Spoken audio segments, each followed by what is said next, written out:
Good afternoon. I'm Mary McCormick. I'm the Executive Director of the Rotary Club of Milwaukee, and I'm really pleased to welcome you here today for our Thursday snack program. And our snack program is a little bit different than our Tuesday program in that there's a little less to it. So there's no pledge, no invocation, no club business, but you can still count on high quality programming that you're used to. Typically, we will feature a member of Rotary or a connected organization, a partner, but they really will focus on ideas that are pertinent to how we're living today. So if you have an idea you'd like to pitch, don't hesitate to call or email me, or you can click on a link in the email that you received a little bit ago. Today, we're going to be hearing from Cullen, the owner of the Tandem, who will be interviewed by our fellow Rotarian Theresa Reagan. Before we turn to them, I want to just mention that our club members generously decided to donate the savings that we realized by not meeting in person over the last several months to organizations in the Johnsons Park community, particularly those that were providing food to families and individuals. It's like an our table to your table kind of a theme here. And we're delighted that to tell you that we awarded $5,000 to the Tandem for their terrific work, which you are going to hear about this afternoon. We also gave $5,000 to each of the Fondy Food Center and $5,000 to Alice's Garden and $2,500 to the House of Peace and St. Anne's Center for Intergenerational Care. So we're excited about that, and we thank our members for making that decision to generously donate that money. Next week, you'll hear from a fellow Rotarian, Jenny Sefinich, who's the CEO of Progressive Health Center. We also, through the Community Trust, gave $2,500 to the Progressive in order to help with their community outreach for COVID testing.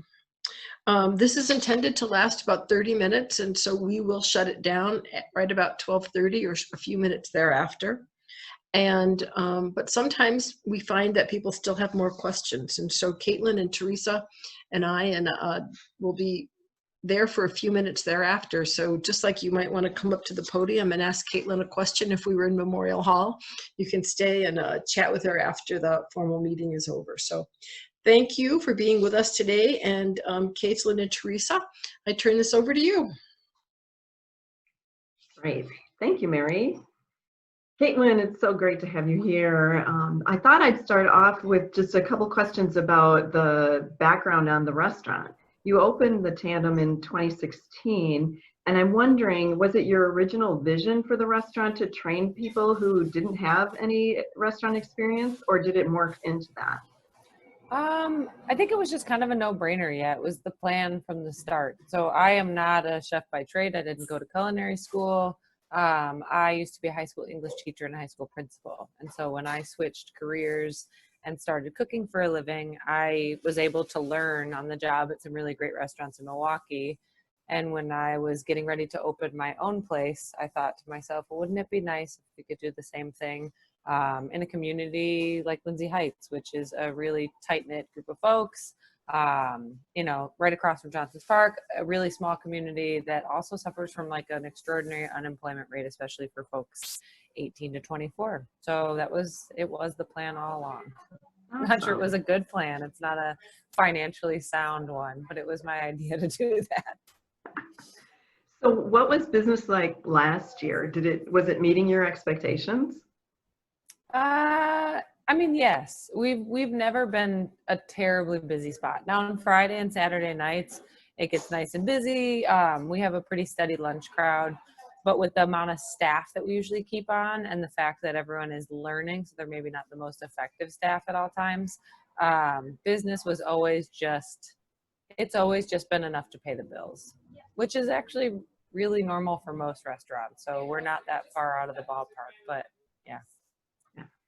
So let's talk about COVID-19. When did you realize it was going to significantly impact your business? Was it when the governor mandated the safer at home, or was it? That Sunday before it happened, and I think the announcement was Monday or Tuesday. I knew. I just woke up and had a feeling, and so I set a staff meeting with everyone that we had And basically we had a staff of about 22, I think, at that point, and we got together. I handed everyone a layoff letter that was signed, dated, explained. I was kind of hoping they could get in front of everyone in line for unemployment. And we really just decided as a group, like, okay, who really needs this job? Do you have a parent that you could live with if you get evicted or can't afford your bills? Or do you have, a sister that has a good gig that isn't going to, and we whittled that staff of 20 something down to 5 from that. And it was all young mothers, with the exception of one young man who has no family here. He's his own provider and has a partner he has to provide for. So it changed our business dramatically, like everybody else. Yeah. Right, right. So you, as I understand it, you started doing some carry out, and then you decided not to follow through with that. And as you decided to give food away, how did it turn into an ongoing initiative? Where did the food come from to fill your refrigerators? Yeah, so when we started, we were going to do the carry out. When I laid everyone off and we only had that staff of 5, I thought we'd do carry out and delivery, and we'd cut the menu in half. Rather than waste food, like, let's make it efficient. Let's make sure we're not burning money. And to be honest, we've been in business 3.5 years. We've been going out of business for 3 of them actively. So like when this came up, I was like, oh shit, who cares? Like, this is another time we're fighting an uphill battle to survive. And so when we cut the menu in half of the things we had in our coolers, we didn't need anymore. So my thought was, well, if this is affecting our staff this significantly, I can only imagine how it's going to affect the community in which the restaurant resides. And so we made a plan to cook off all this extra food, pack it into little containers, let folks know that if they needed a meal, they could come get it. And on the first day that we did this, I made 85 meals, and I was like, this is great. I put them in the freezer. I was like, these will last like a week or 2. And we opened the next day and they were all gone in like 2 hours. So then we doubled the following day, and the following day they were all gone. It was like 150 meals gone in 2 hours. And in the middle of this, we were doing curbside and delivery stuff, like for revenue for the business. And people were so moved by us giving away free meals that their way of supporting that was ordering like a bunch of food they didn't need, or like it was like too many things going on. And we were getting donations coming in from folks who were interested in our effort to feed the community. And I just looked at my staff on that Thursday night and I was like, look, when this is all over, I want to be sure we did the thing that was right. And I think the right thing in this is to do what is needed right now for our neighbors. And so I want to stop selling food and just start giving it away. And they looked at me a little like I was crazy, but I was like, just trust me on this. I think if we do this right, we can do this for a long time and make sure that you guys get to keep jobs and we get to keep people happy. And so we did.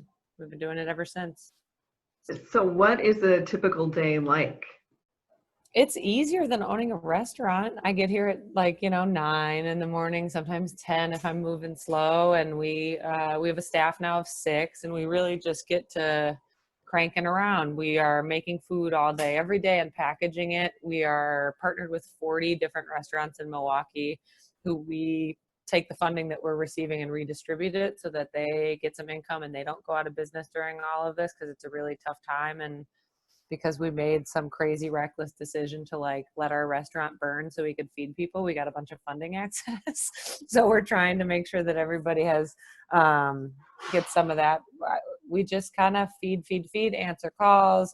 People are dropping off food, picking up food. We just got a shipment of a bunch of chocolate bunnies from Easter. I mean, we're just like everybody's dumpster place for food they don't know what to do with, and we find ways to make it good. We're uniquely suited for this. I mean, to be able to stretch something that's inexpensive, make it taste really good, and make it comfort somebody. That's what we do for a living. So it's terrific. It's really terrific. So how many meals are you providing a day? And can you talk a little bit about the people who are receiving these meals?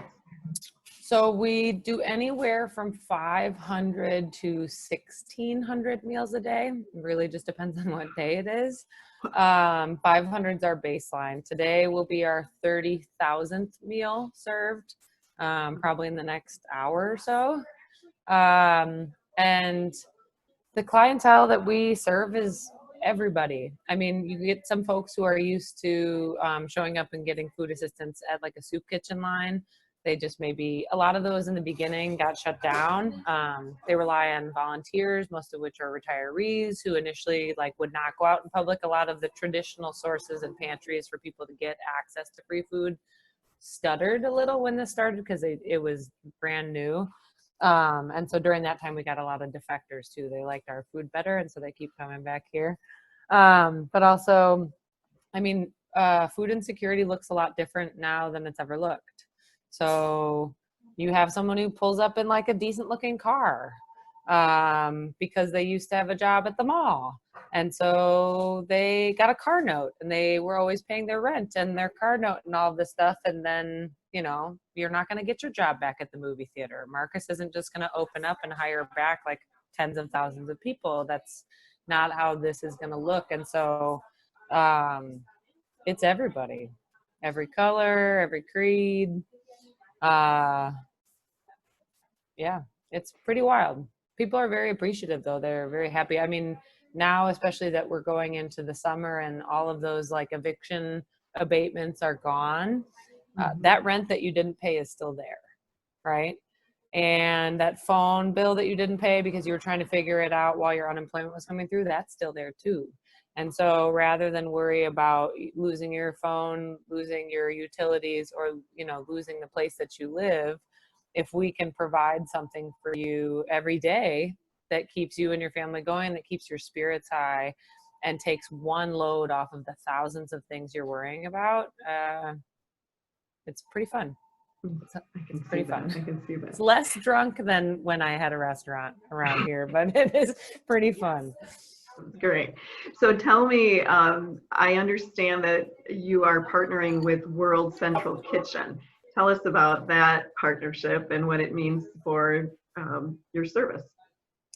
Yeah, the World Central Kitchen partnership was huge. So when we got going, and we've been doing this a couple weeks, I was seeing like that we were going to run on funding, not be able to do what we needed to do, but that folks were still going to need this service. And so I just like started emailing random organizations, and it never occurred to me to email them because I was like, they're way too important. And so I never did. And I never heard back from anybody. And then Tariq Moody, who's an 88.9 DJ, was at home and he was just like depressed. He's a real indoor kid, you know, like on his computer. So he's just reading the news all day, and like everybody who's dying is a Black man about his age or older. And he's just starting to feel, he's like, this is affecting my community. What can I do? And so he just shot an email to info@worldcentralkitchen.com or whatever the hell the thing is like on the contact us page. And he just wrote a big long thing about what we've been doing, what we've always been, what we're doing now. And they emailed him back like 3 hours later. And they're like, we'd love to set up a call and talk to you guys tomorrow. And so I mean, this is a Friday night. So I'm like, I'm taking a walk in the neighborhood with my partner. I'm drinking a beer. And he like called me and was like, hey, can you be on a call tomorrow morning? I can't tell you what it's about, but it's 9 a.m. And I was like, no, I want my weekend. And then he explained what it was, and I got my ass on that call bright and early. But it means that they partnered with restaurants all over the United States primarily, but around the world. They are compensating restaurants $10 for every meal they send out. So for us, that's a unique opportunity because we have donation money that we receive. So getting something from like the Rotary, $5,000, that's huge. These donations really not only help feed the community, but they help keep our staff paid. So we get to come to work every day. We get to hire on a sixth person. We get to keep our lights on. I think I'm the only tenant that my landlord has paying rent on time. Like our electricity stays on. And it allows us to take that $10 reimbursement from the World Central Kitchen and literally put it into the hands of restaurants. So during the course of this call, it's possible that you'll see people walking in with big, you know, trays worth of food, and I pay them $10 for every meal they make. And so that adds, you know, $4,000 or $5,000 a month to the bottom line of 40 restaurants in Milwaukee that would not, some of them would, but would not survive without that kind of income. The way that things are going right now, it's not sustainable for businesses with like 10% margins to survive such a dramatic change. Right. That's just amazing. You surveyed your partners, right? Yeah. Tell us about that. It was, I thought, I knew it in the back of my head, but I only there's 40, I think it's 42 now partners that we pay. And I heard back from about 30 of them. And I basically surveyed and said, like, on a scale from 1 to 10, 1 being, no, we're fine. Like, we don't need to be making these meals. We're just trying to help you out. And 10 being like, we would go out of business if we weren't doing these every week. Of the people that we surveyed, 18, now 19, said that they were a 9 or a 10. So literally that their business would cease to exist without these meals. And then now we're at the point where 26 of them have registered at a 5 or higher out of 31 respondents. It's really bleak for the restaurant industry. There's no direction on what to do. There's no suggestions, no regulations. Any suggestions that are being made are being ignored largely. And none of us have ever done this before. The city has never had to deal with this before. The nation's never had to deal with this before. No, I'm not mad at anybody, but like literally restaurants are just making shit up and hoping that they don't lose businesses they've had, some of them 30, 40, 50 years. Mm-hmm. Right. Wow. That's terrific. I'm wondering, is there any possibility that you would be expanding what you're doing? I think the delivery component is going to be the most expansion we do. So I've just been spending time helping other organizations, other individuals start projects of this on their own. Okay.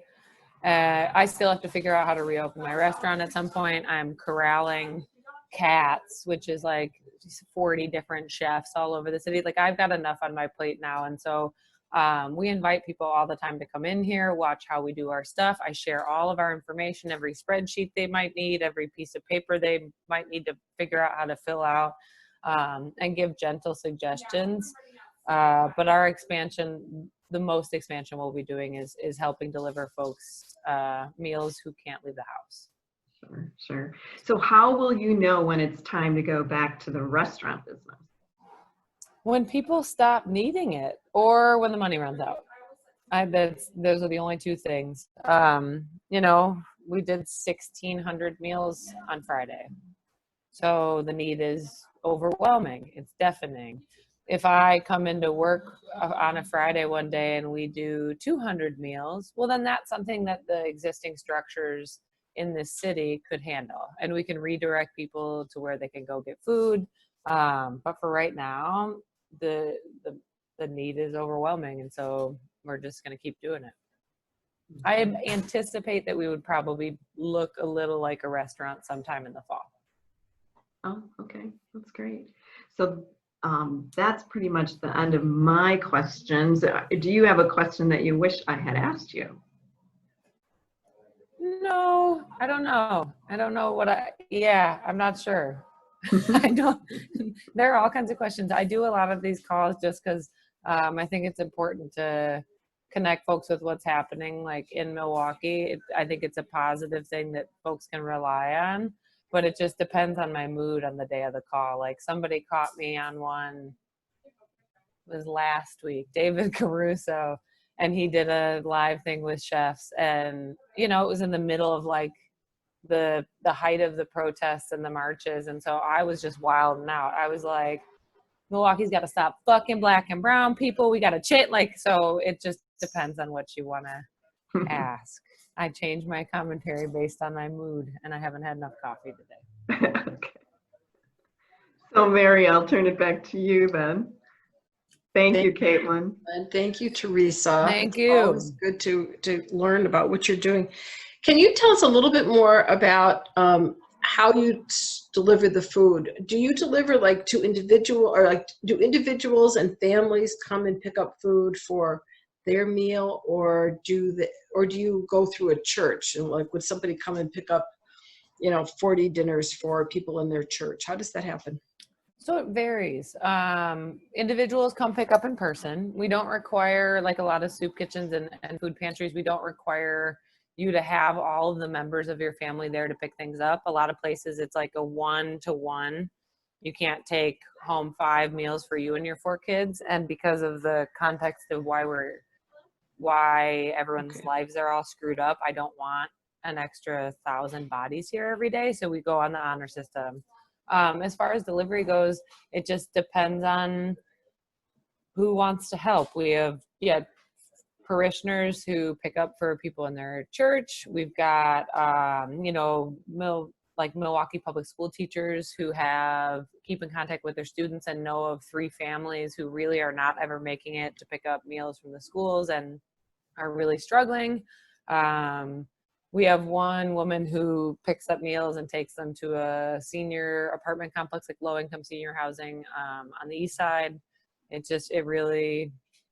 We are just trying to do whatever is necessary. And so we rely on people to tell us what's necessary. They know we're here. So if someone reaches out and says, I've got, 21 meals I need to pick up for 3 different households, then we'll have 21 meals ready.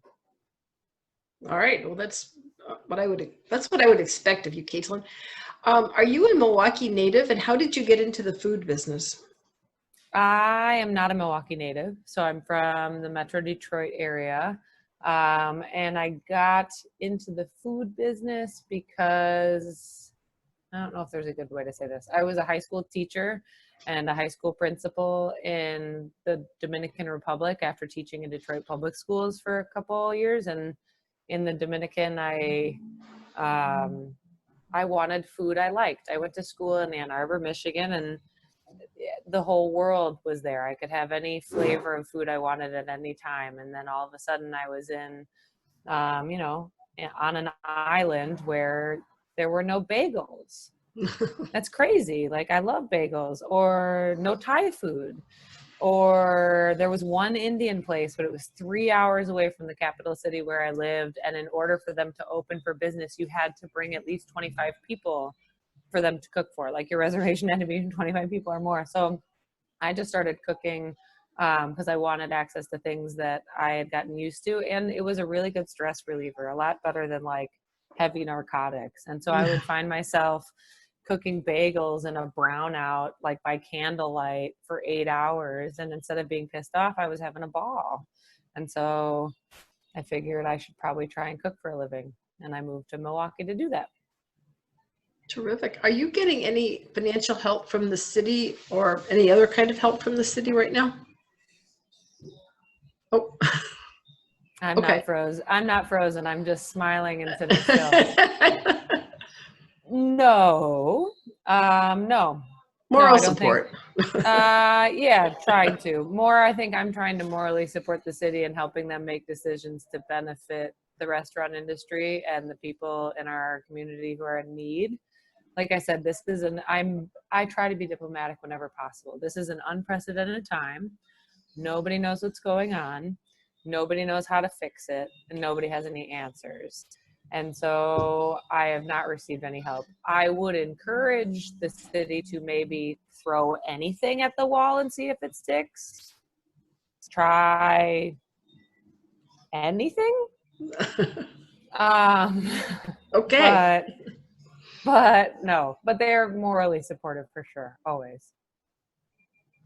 Can you tell us about your typical meals, or the different ethnicities that you cook?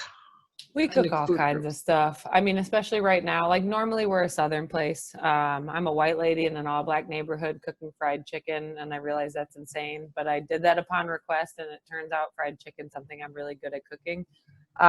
So we're generally a Southern joint. Right now we're cooking everything. So we post our menus on Facebook and Instagram every morning for the day, and we have anywhere from 6 to 10 menu items on there that are really varied. So It's been a while since we've done some Southern food for folks. So today we're putting together like fried chicken greens, baked mac and cheese, and cornbread as one of the meals, but we'd run the whole gamut. Well, here's a comment that come in that says, huge props to you, and you are very funny and hilarious. But also, Thank the you. same person wants to know if there's a way for individuals to help you out, donate money. What would you suggest?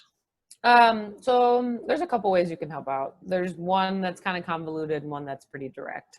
The direct way of helping out is we have a donation button on the homepage of our website, tandemmke.com, and you literally click on there and you send some money, and that's cool.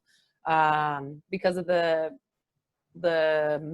what I get at a pandemic context, we were not really taking volunteers, right? We've got about a staff of 6 are in here, and then we've got 4 volunteers. We rotate them in and out, but for the safety of everyone, since we still don't understand what's going on, we want to make sure that that stays low. So money always helps. But honestly, right now, I am just encouraging people to like check on their neighbor. That helps us deliver meals to somebody who might need it. Talk to someone who looks different than you, because this is a really stressful time already. And now we're dealing with the civil rights movement again, which has never properly been dealt with. Maybe go make a friend who doesn't look like you and socially distance yourselves and grab a tandem meal. I don't know. Give us money or be nice to other people. Good advice, always. And speaking of the protests, someone, Frank Cumberbatch, asks if it's possible to provide food to the peaceful protesters. So we have been doing that. We cannot use our World Central Kitchen funding for that, because that's not something that they're supporting. They're supporting food insecurity, but we've got a pretty radical staff in here. And so when we're done for the day, we're spending a lot of time preparing stuff to take to folks who are marching. So one of the young women who works here, Therese, she spends a lot of time making like wraps and stuff just to hand out, and she's getting pretty good at showing up at the time when all the rest of the other food is gone, because everyone brings so much food to these, but at like the 4th hour of marching, people are starving and there's no food left. So we've been the pinch hitters there a couple times. Very nice, thank you for that. And do the partner restaurants send full meals or portions that you put together with other items? So in order for us to compensate them for the meal that they're bringing, it has to be a full meal. And we encourage them, this is a lot of people's only meal for the day. So make sure it's hearty, but, think like starch, because it's inexpensive, throw some vegetables in there, some sort of protein. It's, but they bring full meals. They're already in little containers and they're labeled. It took a while to make it a smooth process. For a while, it was a dumpster fire. Now it works pretty well.